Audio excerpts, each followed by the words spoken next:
ardhi ilipolaaniwa iliambiwa Adam na Eve ni maadui wangu. Na kwa sababu mchanga ni rafiki ya Mungu, ulitengenezwa na Mungu, ardhi ilitengenezwa na nani? Na Mungu. Naye Mungu akaiambia ardhi, Adamu na Eve ni maadui zangu.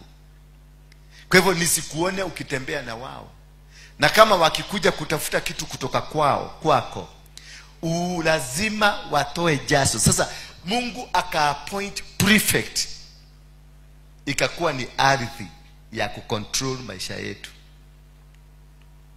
Sijui kama mnanielewa.